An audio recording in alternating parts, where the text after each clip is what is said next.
बिस्मिल्लाहिर्रहमानिर्रहीम। मैं हूं एम अब्दुल्ला भट्टी। पाकिस्तान के अंदर जो तोशा खाना और जो इस किस्म की चीज़ें होती हैं जो एक मामूली रकम पे करने के बाद कोई भी हुक्मरान लेके जा सकता है। अब मैं आपके सामने यहाँ तो माशाल्लाह से इन्होंने जो भी है अपनी मर्जी के कवानीन बना लेते हैं और उसके अंदर अपनी मर्जी की रद्दोबदल करके जो मतलब जो सरकारी चीज़ है उसको तो वो हमें घर की लौंडी समझते हैं। वो पाकिस्तानी चीज़ ही नहीं समझते उसको, वो समझते ही नहीं है हमारे हुक्मरान के ये भी पाकिस्तान की कोई प्रॉपर्टी है। अब मैं आपके सामने ज़रा दुनिया के रखता हूँ कि उनको भी मिलते हैं जो तोशा खाना की चीज़ें हैं, गिफ्ट्स हैं। जब आप इंटरनेशनल टूर पे जाते हैं तो सबको मिलते हैं, इसमें कोई दो राय नहीं है। लोग देते हैं अपनी जो गेस्ट आए हो तो मेहमान को एजाज के तौर पे पेश करते हैं, इसमें कोई दो राय नहीं है। लेकिन दुनिया वाले उसको किस अंदाज से देखते हैं और हमारे मुल्क के अंदर क्या होता है, ये मैं ज़रा आपको थोड़ा सा दुनिया के हवाले से बताता हूँ कि दुनिया के अंदर जो ममालिक हैं वो किस अंदाज से तोशा खाना वाली चीज़ों को इस्तेमाल करते हैं। अमेरिका का मैं सबसे जो सुपर पावर है जो इस वक्त उनके मुल्क के अंदर क्या है, उनके कवानीन के मुताबिक कोई भी सरकारी मुलाजिम है उसको जो भी तोहफा मिलता है उसकी अगर मालियत $390 है तो वो उसको नहीं रख सकता। ये कानून बनाया गया था 1966 में, ये आज नहीं बना, 1966 से बना हुआ है। हमारी तरह नहीं कि जब भी आओ अपनी मर्जी का नया टू नया कानून बनाते जाओ जिसमें आपको फायदा नजर आ रहा हो।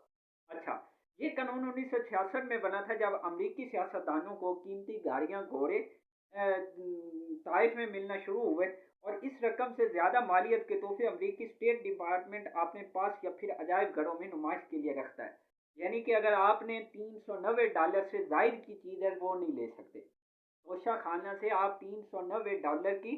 कोई चीज़ ले, और यहाँ माशाल्लाह कानून क्या कि 30,000 की है तो आपने वो पैसे ही नहीं पे करने। वो 30,000 वाली तो यूं समझो आपने माले मुफ्त दे रहे हैं, बस ले जाना है। आपने उसको मतलब खैरात समझ के ले जाए। 30,000 रुपए से ज्यादा किया है तो उस पे आपने वो कीमत फिर तय करनी है। माशाल्लाह यहाँ मतलब उल्टी गंगा बह रही है। अच्छा, अलबत्ता सियासतदानों के पास ये इख्तियार मौजूद है कि अगर वो इन तहफ़ को लेना चाहते हैं तो इसमें कोई उनको दो राय नहीं, लेकिन वो इन तहफ़ को बाजारी दामों पर, बाजारी जो बाजार के अंदर उस चीज़ की कीमत होगी उस कीमत पे वो खरीद सकते हैं। यानी कि 100 रुपए की चीज़ है तो 100 रुपए दे के खरीद सकते हैं। ये नहीं कि 100 वाली चीज़ को आप 20 फीसद दे के ले जाओ, 20 रुपए, ये नहीं है। या 50 रुपए दे के या 40 रुपए दे के ले जाओ, ये नहीं है। अगर आपने वो चीज़ लेनी है तो 100 रुपए की है तो 100 रुपए ही अदा करोगे, ये नहीं होगा। और इस हवाले से मैं अब आपको एक मिसाल देता हूँ कि बल्कि उससे पहले आपको कुछ और पॉइंट्स बता देता हूँ कि रीगन एडमिनिस्ट्रेशन के दौरान ज़्यादा से ज़्यादा बरकरार रखने के काबिल कदर जो चीज़ थी वो ये थी कि $100 से $180 तक उसको मतलब कीमत को बढ़ा दिया था। जो इनका दूसरा कानून था जिसके अंदर ये कहा गया था कि रिश्तेदार के अलावा किसी भी जरिए से रखे गए तमाम तहाइफ की जो सालाना फेस्ट की ज़रूरत है उनकी कीमत जो है $35 या इससे ज़्यादा थी। अगर उससे ताइफ की कुल कीमत जो इस जरिए से वसूल हुई थी साल कुल यानी कि साल मुकम्मल होने के बाद अगर वो $100 या इससे ज़्यादा है, मिसाल के तौर पे अगर सदर रेंगन ने 1981 में किसी खास फर्द से मिलने वाले $35 के तीन तहाइफ अपने पास रखे तो तीनों तहाइफ को 1981 से रिपोर्ट दफ्तर में बराए सरकारी अखलाकियात को करार दिया क्योंकि इनकी मजमूई कीमत जो है वो $100 से ज़्यादा होती है। इसी तरह वफाकी कानून के तहत अमरीकी महकमों और एजेंसियों को गैर मुल्की हुकूमतों से मसूल होने वाले अपने मुलाजमीन को $415 से जायद के ताइफ के बारे में महकमा खारजा को मतलब करने की ज़रूरत है। यानी मुलाजमीन अगर या ये एजेंसियाँ ये अगर बैरून ममालिक से जो मिलने वाली चीज़ें हैं अगर वो जो मुलाजमीन हैं उनको जो मसूल होती हैं वो $415 से जायद है तो उनको जो महकमा फ़ौरन यानी ऑफिस को मतलब करना ज़रूरी होगा। और इस कानून का मकसद ये यकीनी बनाना है कि अमरीकी हुकाम को गैर मुल्की असर रसूख से पाक रखा जाए ताकि इन तहफ़ के ज़रिए वो उनके जो मुलाजमीन हैं या उनके जो लोग हैं वो उनके कामों में उनकी मदद न करें ताकि मुल्क के कोई सिक्योरिटी के मामलात हैं वो लीक ना करें। और इसकी अब मैं आपको एक मिसाल देता हूँ। मिसाल यह है कि अमेरिका के साबका सदर جارج ڈبلیو بش کے دور کی یہ مثال ہے کہ جب ان کے عملے نے نیشنل آرکائیو کے شعبے کو کہا کہ وہ ضابطے کے مطابق صدر کو ملنے والے ایک تحفے کو اپنی تحویل میں لے لیں، جس پر نیشنل آرکائیو کے اہلکار نے پوچھا کہ وہ تحفہ کیا ہے، جس پر عملے کے رکن کا جواب تھا وہ ایک کتا۔ آرکائیو کے اہلکار نے دوبارہ سوال کیا یہ کوئی مجسمہ ہے؟ اہلکار نے جواب دیا کہ نہیں، یہ ایک پیارا سا کتا ہے، جس پر آرکائیو کے اہلکار نے جواب دیا کہ کتا پیارا ہے یا نہیں، ہم صدر کو ملنے والے کسی زندہ تحفے کو تعویل میں نہیں لے سکتے۔ چھوٹے موٹے تحفے اگر وہ اپنے پاس رکھنا بھی چاہیں تو قواعد کے مطابق اس کی قیمت متعین ہے۔ مطلب کتا بھی صدر گھر لے کے نہیں جا سکتا تھا۔ یہ ہے امریکہ، اور یہ آج کی نہیں ہے، یہ جارج ڈبلیو بش کی بات ہو رہی ہے، یہ کوئی آج ٹرمپ کی یا یہ موجودہ بات نہیں ہے۔ یعنی ان کا قانون دیکھو گے، یہ کوئی آج کے نہیں بنے ہوئے، بہت پہلے کے ہیں، انہوں نے سٹینڈرڈ پیٹرن سیٹ کیے ہوئے ہیں، اور ان کا آج بھی وہ قانون 1966 میں بنا دیا گیا تھا، اور اس کے عمل کوئی یرس و رسوخ نہیں، صدر کا حکم تھا، لیکن اس کے باوجود ایک آرکائیو کا ملازم کیا کہہ رہا ہے کہ ہم یہ کتا بھی نہیں دے سکتے، لیکن یہاں ماشاءاللہ قانون ہے کہ گاڑیاں آپ نہیں لے کے جا سکتے، لیکن آپ نے ماشاءاللہ وہ گھر لے گیا، اور وہ بھی اونے پونے داموں کے، اور مزے کی بات اس کے اوپر جو ٹیکس بنتا تھا کسٹم ڈیوٹی، وہ بھی غیر قانونی، جو فورن فنڈنگ، جو ایک قسم کی منی لانڈرنگ کے پیسے سے ادا کی گئی۔ اور اس سے بڑھ کے ایک خاتون ہے جو حکومت میں بھی نہیں رہی، کوئی عہدہ بھی اس کو نہیں، لیکن وہ بھی ماشاءاللہ گھر گاڑیاں، اور ماشاءاللہ امریکی خاتون اول سے غریب بچوں کی تعلیم کے پیسے اس نے اپنی جیب میں رکھ لیے۔ لیکن آج کہتے ہیں کہ ٹھیک ہے کہ عمران نے اخلاقی طور پہ اگر دیکھا جائے تو اس کو نے غلط کیا، اس کو چاہیے تھا کہ وہ چیزیں توشہ خانہ کی جو چیزیں ہیں ان کو پیٹرن سیٹ کرتا، ان کو تبدیلی لے کے آتا، کہتا کہ اگر اس میں سے جو چیز لینی ہے وہ 100 روپے کی ہے تو 100 روپے ادا کر کے کوئی بھی لے سکتا، اس کی آکشن کرواتا۔ لیکن اس نے اگر وہ قانون کے مطابق لی ہے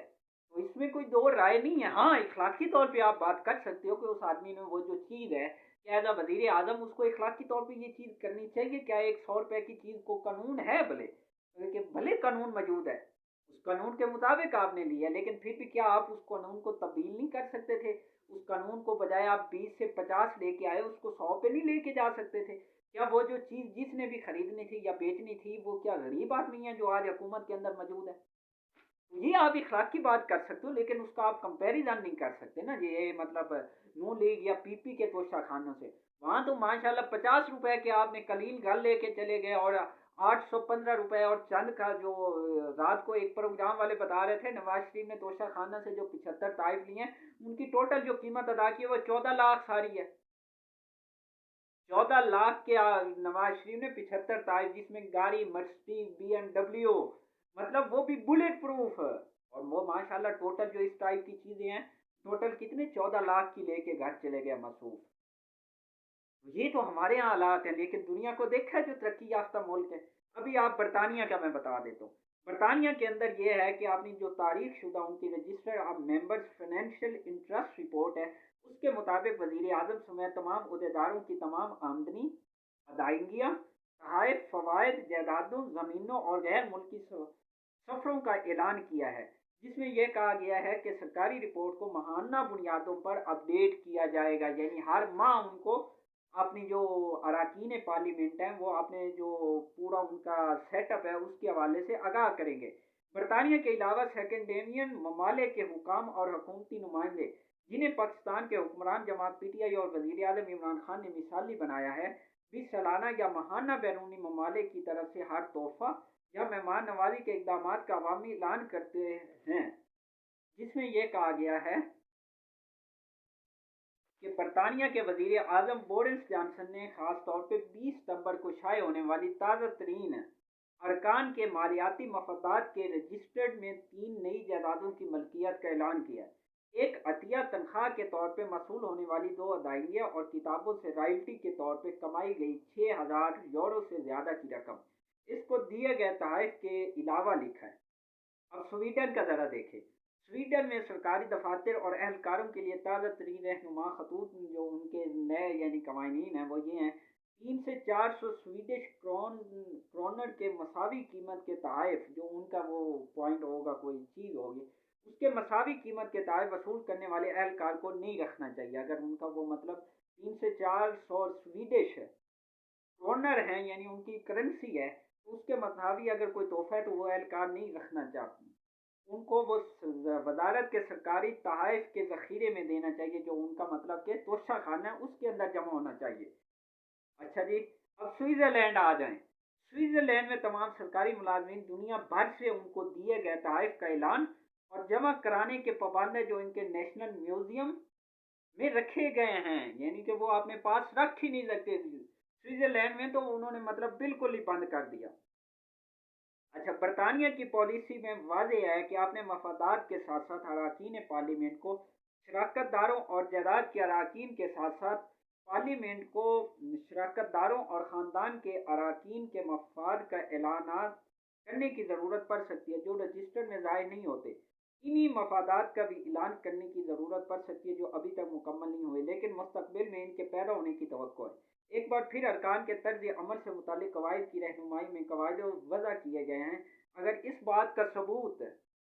है कि किसी रुकने पार्लियामेंट ने अपनी मफादात का अंदराज ठीक नहीं किया या इसका ऐलान नहीं किया, जबकि अवान के कवायद ने इनसे ऐसा करने का तकाजा किया है, तो पार्लिमानी दिलचस्पी कमिश्नर तहकीकात कर सकता है। अगर उससे मालूम होता है कि उन्होंने, तो वो इसराह के तरीक़ेकार के ज़रिए खुद इंक्वायरी को हल कर सकता है। ताहम ज़्यादा संगीन सूरतों में वो कमेटी बराए म्यारात को कमेटी के गौर के लिए एक रस्मी याददाश्त भी पेश कर सकता है। यूके के मफादात का रजिस्टर्ड किसी रुकन पार्लियामेंट के पास किसी भी माली मफाद के बारे में मालूमात फराहम करना है, या कोई ऐसा फ़ायदा जो उससे हासिल होता है जिसे दूसरे लोग माकूल तौर पर रुकने पार्लियामेंट के तौर पर उसके अमाल या अल्फाज पर असरअंदाज होने पर गौर कर सकते हैं। मेम्बरान को 28 दिनों के अंदर आपने रजिस्टर्ड काबिल मफादात में किसी भी किस्म की तब्दीली को रजिस्टर्ड करना होगा। इंग्लिस्तान की जो, यानी इंग्लैंड की जो पॉलिसी है, उसके मुताबिक एक रुकने पार्लियामेंट पाबंद है कि वो आपने 100 यूरो से ज़्यादा की आमदनी या अदायगी का ऐलान करे, या 1500 यूरो से ज़्यादा मालियत की रकम या किसी भी कोई भी अतिया, और 500 यूरो से ज़्यादा की रकम या किसी किस्म का अतिया का भी ऐलान किया जाना चाहिए। यानी वो इस, यानी कि जो रकम है इसके अंदर अगर वो कोई चीज़ लेता है, चाहे वो एक यानी कि गिफ्ट की सूरत में, उसका वाजे उसको यानी कि प्रूव करना होगा, वहाँ रजिस्टर्ड कराना होगा, ऐलान करना होगा। अगर कोई सियासतदान पार्टी ऑर्गेनाइजेशन के जरिए मसूल होने वाले कर्जे या जो वो मुंसलिक है, यानी कि वतियात की सूरत में लेते हैं, यानी पार्टी जो बनी होती है पोलिटिकली, तो उसको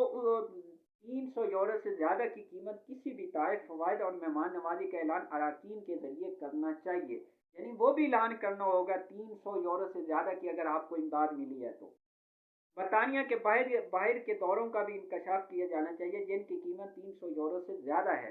बरतानिया से बाहर के जरिए से मिलने वाले ताइफ और फवायद भी दिखाए जाएं, जिनकी कीमत 300 यूरो से ज़्यादा है। कोई ज़मीन या जायदाद अगर एमपीए की पोर्टफोलियो की कीमत 1 लाख यूरो से ज़्यादा, या कोई ज़मीन या जायदाद अगर एमपीए का पोर्टफोलियो 10,000 यूरो से ज़्यादा सालाना आमदनी पैदा करता है, तो उसे भी जाहिर करना चाहिए। इनके अलावा वो शेयर होल्डिंग जहाँ एमपीए के पास पीसी 15 से ज़्यादा या 17,000 यूरो से ज़्यादा की मालियत है, उसे भी जाहिर किया जाना चाहिए। कोई दूसरा मफाद या फ़ायदा अगर रुकने पार्लियामेंट ये समझता है कि कोई और शख्स इनके अमाल के अंदर कोई अमल अल्फाज या असरअंदाज होने के लिए माकूल तौर पर मफाद पर गौर कर सकता है, तो उसे भी पेश किया जाना चाहिए। ये होते हैं मुल्क जिन्होंने तरक्की करनी होती है, कि उन्होंने पार्टी के लिए भी कानून बना दिया कि अगर एक पोलिटिकली पार्टी अतिया भी लेना चाहे तो उसको भी उसने रिवील करना है, बताना है, और उन्होंने उसकी कीमत मुतय्यन कर दिया कि वो इससे ज़्यादा की जो भी चीज़ होगी उसको बताना होगा। अब मैं आपको ज़रा अपना पड़ोसी मुल्क आ जाओ, चाइना, सॉरी भारत, भारतीय मौजूदा वजीर आजम की ये वीडियो मौजूद है, और उनसे जब ये सवाल किया गया तोशा खाना के हवाले से, तो उन्होंने कहा कि लोगों के सामने वो बैठे थे एक इंटरव्यू के अंदर, तो उनसे जब ये सवाल किया गया तो उन्होंने कहा, जब मैं भारतीय रियासत यानी गुजरात का वजीर आला था تو انہیں جو مجھے یعنی تحائف ملے، گفٹ ملے، تو میں نے توشہ خانہ کے تحائف کی جو تفصیلات ہیں وہ ان کو پراپر بتا دیا، اور انہوں نے اس میں جو انٹرویو ہے اس کے اندر یہ بتایا کہ یہ مناسب نہیں ہے، مجھے یہ مناسب نہیں لگتا، اگر مجھ سے کوئی پوچھے یا سوال کرے تو مجھے یہ اچھا ہی نہیں لگا کہ میں توشہ خانہ سے کوئی چیز لوں۔ انہوں نے کہا کہ جب میں وزیر اعلیٰ تھا تو لوگ مجھے تحائف پیش کرتے تھے جس میں چاندی کی تلوار، پینٹنگ اور قیمتی شال اور اس ٹائپ کی جو مہنگی چیزیں تھیں وہ پیش کرتے تھے، لیکن میں نے یہ میرا ذہن مطمئن ہی نہیں تھا کہ میں یہ توشہ خانہ سے یہ چیزیں لوں، تو لہٰذا وہ والی جو چیزیں ہیں میں گھر نہیں لے گیا، لیکن میں لے کے جا سکتا تھا، میں اپنی دیواروں پہ لگا سکتا تھا جو بہت اچھا، لیکن یہ میرا ذہن، میرا دل مطمئن نہیں ہوا، ذہنی طور پہ میں مطمئن نہیں ہوا کہ میں اس کو اپنے ساتھ لے جاؤں، لہٰذا میں نے ان کو بیچ کر جو رقم بنی تھی وہ 100 کروڑ روپے تھی، کتنی؟ 1 ارب روپے، جو کہ میں نے کدھر لگائی؟ میں نے ان تحائف کو نیلام کر کے، جو یعنی وہ تحائف جو وہ بتا رہے ہیں، پینٹنگ، یہ ساری چیزیں، اس سے کتنی رقم انہوں نے حاصل کی؟ 1 ارب روپے، اور انہوں نے رقم خرچ کدھر کی؟ بچیوں کی تعلیم کے لیے، جب وہ کہتے ہیں میں نے عطیہ کر دی، یہ نریندر مودی آپ کا پڑوسیان فارچونیلیا میں یہ مثالیں کوٹ کرنا پڑتی ہیں، اور یہ ماشاءاللہ اسلامی جمہوریہ پاکستان ہے جدھر اونے پونے داموں لے کے یہ وہ سب کچھ ہو گیا۔ اب آخر میں، بلکہ میں آپ کو تھوڑا سا یہ توشہ خانہ کا مطلب کیا ہے، یہ ایک فرانسیسی اور سنسکرت کی زبان ہے، وہاں سے یہ اخذ کیا گیا ہے۔ خزانہ یا خانہ یعنی وہ دکان جہاں قبائلی سرداروں، مقامی حکمرانوں اور شہزادوں سے تحفے کے طور پہ موصول ہونے والی چیزیں جمع کی جاتی تھی، اور یہ وہ چیزیں ہیں۔ اور جب یہ بحرین توشہ خانہ آرٹیکل اینڈ ریٹرن ہے، جس میں بحرین توشہ خانہ میں رکھی گئی قیمتی اشیاء کے فہرستوں کے ساتھ ساتھ سالانہ ریٹرن کی فروخت سے حاصل ہونے والی رقم کی بھی تفصیل ہے۔ توشہ خانہ اور دربار یعنی 1926 سے 1945 کے لیے پہلے سے بھیجے گئے تھے، رائفلیں، گھڑیاں، سگریٹ کے کیس، شکاری چاقو، دوربین اور دوربین جیسی اشیاء عام طور پر بیشتر توشہ خانہ میں پیش کرنے کے لیے رکھی جاتی تھی اور مقامی حکمرانوں کے لیے تحفے کے طور پر دوبارہ استعمال کی جاتی تھی۔ ایک اور عام عمل توشہ خانہ سے آتشیں، اسلحہ اور گولہ بارود کی تربیت یا سلامی کے مقاصد کے لیے فروخت کرنا تھا، اور بحرین ایجنسی کے عملے کے لیے اسلحے کے عارضی ذخیرے کے لیے توشہ خانہ کا استعمال تھا۔ اچھا، اب میں آپ کو تھوڑا سا امریکی صدر جو ڈونلڈ ٹرمپ ہیں ان کے خلاف بھی توشہ خانہ کے کچھ مطلب کہ کیس نکلے ہیں، جس میں تحائف غائب کرنے کے حوالے سے، ان کے حوالے سے تحقیقات شروع کر دی گئی ہیں، جو کہ اسی سال اور اسی ماہ شروع ہوئی ہیں، 5 تاریخ کو، جس کے اندر یہ کہا گیا کہ امریکی صدر ڈونلڈ ٹرمپ نے اور ان کے خاندان کو غیر ملکی سربراہوں کی جانب سے جو درجنوں تحائف ملے، وہ ان کا کوئی ریکارڈ نہیں ہے، پتہ نہیں ہے،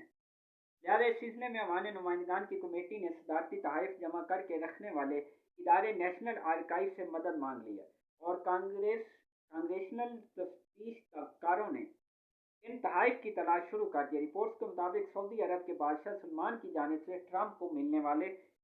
عبدالعزیز اعزاز بھی غائب ہے۔ سابقہ صدر ٹرمپ کو جاپانی وزیر اعظم نے گالف کھیلنے کے سامان کا جو قیمتی تحفہ دیا تھا اس کا بھی کوئی پتہ نہیں ہے۔ روس کے صدر پیوٹن نے 2018 کے اندر ورلڈ کپ کی فٹ بال ڈونلڈ ٹرمپ کو تحفے میں دی تھی۔ مصر کے صدر نے ڈونلڈ ٹرمپ کو مصر کے قیام کے دیوتا کا سنہری مجسمہ پیش کیا تھا، اور اسی طرح ڈونلڈ ٹرمپ کو ایک اور ملک نے پینٹنگ تحفے میں دی تھی جس کا ابھی تک کوئی، اور اسی طرح ملکہ الزبتھ کے دستخط شدہ نایاب تصویر، مہاتما گاندھی کا مجسمہ، افغان دری، کرسٹل بال اور عمان کی جانب سے دیے گئے ملبوسات کا بھی کچھ پتہ نہیں ہے، اور ٹرمپ کو دیے گئے ان تحائف کی مالیت تقریباً $50,000 سے زیادہ تھی۔ اب معلوم کرنے کی کوشش کی جا رہی ہے کہ آیا ڈونلڈ ٹرمپ نے تحائف توشہ خانہ میں جمع کرائے یا ساتھ لے گئے، یعنی وہاں بھی یہ کم از کم یہ پہلا صدر ہے جس کے خلاف یہ چیزیں، دنیا کا یہ پہلا صدر ہے پاکستان کے علاوہ ماشاءاللہ جس کے اوپر یہ والا کیس کھلا ہے، اور ٹوٹل یہ سارے تحفوں کی مالیت کتنی ہے؟ $50,000، لیکن اس کا وہ ریکارڈ کس سے مانگ رہے ہیں؟ نیشنل آرکائیو، اور یہ جو سارے باتیں کر رہے ہیں تو یہ ہمارے حکمران بھی عمران خان کے حوالے سے، تو یہ تھوڑا ریکارڈ پیش کر دیں توشہ خانہ کے حوالے سے، جو اس میں وہ اگر یہ گھڑی، عمران خان تو آج حکومت میں نہیں ہے، حکومت آپ کی ہے، जो ये बातें कर रहे हैं तो आपके पास ये सारे इदारे आपके अंडर हैं, तो पूछ लेना, वो ज़रा आपके पास रिकॉर्ड में मौजूद होगा, वो कौम के सामने रख दें कि उस आदमी ने इतने की चीज़ ली और इतने की बेची, बता दें कौम को। तो ये है दुनिया के अंदर वो मुल्क तरक्की करते हैं जहाँ कानून की बालादस्ती होती है। और ऐसे नहीं, अभी जो रिसेंटली रिपोर्ट आई है उसके अंदर डेनमार्क सबसे वो पहला मुल्क है जहाँ कानून की बालादस्ती नंबर 1 है। और अनफॉर्चुनेटली दुनिया के 200 ममालिक में से तकरीबन 58 मुल्क हैं जो मुसलमान, लेकिन टॉप 10 में छोड़ो, टॉप 50 में भी कोई एक मुस्लिम मुल्क नहीं है माशाल्लाह जिधर कानून की बालादस्ती और नाम नहाद हम मुसलमान हैं। और दुनिया को कहते हैं कि हम बड़े चैंपियन हैं, हम बहुत आशे के रसूल हैं, लेकिन हमारे हकाइक और असलियत ये है। तो आखिर में प्लीज़ चैनल को सब्सक्राइब कर लें और बेल आइकॉन पे क्लिक करें ताकि हर आने वाली वीडियो आप तक बर वक्त पहुँच सके। शुक्रिया।